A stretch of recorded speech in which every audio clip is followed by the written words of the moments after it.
நேற்றும் இன்றும் என்றும் மாறாத ஜீவிக்கிற தேவனுடைய நாமத்தினாலே உங்கள் அனைவரையும் வாழ்த்துகிறேன். இன்று முதிர்ச்சியுடன் அதிக பொறுப்பும் வருகிறது என்பதை குறித்து நாம் தியானிக்கலாம். யோவான் 21வது அதிகாரம் 3வது வசனம். சீமோன் பேதுரு மற்றவர்களை, அதாவது மற்ற சீஷர்களை குறிக்கிறது. சீமோன் பேதுரு மற்றவர்களை நோக்கி மீன் பிடிக்க போகிறேன் என்றான். அதற்கு அவர்கள், நாங்களும் உம்முடனே கூட வருகிறோம் என்றார்கள். அவர்கள் புறப்பட்டு போய் உடனே படவேறினார்கள். அந்த ராத்திரியிலே அவர்கள் ஒன்றும் பிடிக்கவில்லை. அப்போஸ்தலன் பேதுரு தனது எஜமானரை தொடர்ச்சியாக 3 முறை மறுதலித்த பிறகு விசனமாகவும் மிகவும் வெறுமையாகவும் உணர்ந்தான். பயம் அவனை மேற்கொண்டதால் அவன் மறுதலித்தான்.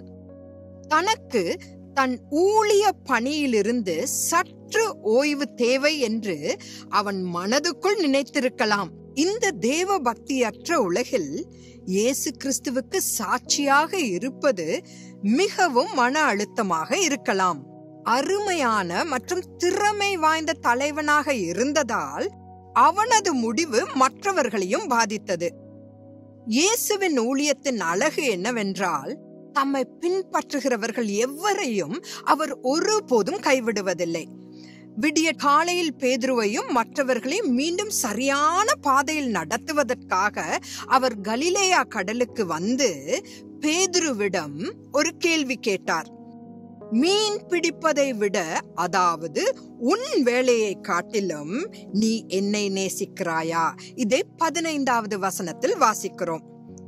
சபையின் பிரதிநிதியாகிய பேதுரு அதிக பொறுப்புடையவராக இருக்க வேண்டும் என்று எதிர்பார்த்தபடியால் இயேசு பேதுருவின் நேசத்தை குறித்து விசாரிக்கிறார்.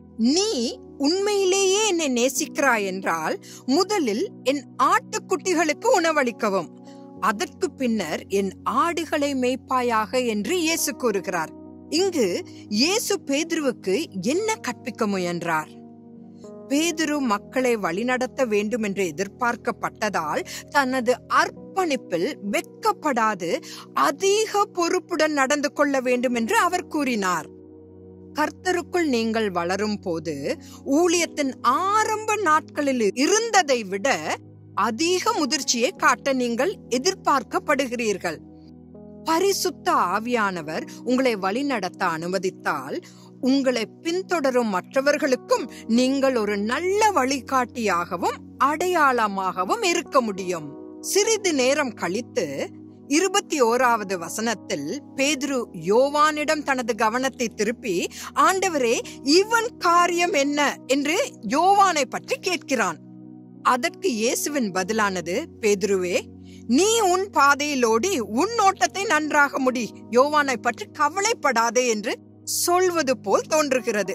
இதை 21வது அதிகாரம் 22வது வசனத்தில் நீங்கள் காணலாம். பேதுரு இறுதியில் கிறிஸ்துவின் மீது தனது மிகுந்த அன்பையும் அர்ப்பணிப்பையும் வெளிப்படுத்தினார்.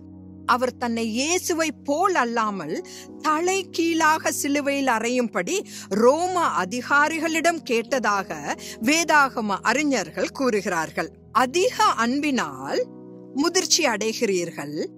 அதிக முதிர்ச்சியுடன் அதிக பொறுப்பும் வரும். சற்று சிந்தித்து பாருங்கள். மறுபடியும் நாளை சந்திக்கலாம். ஆமென்.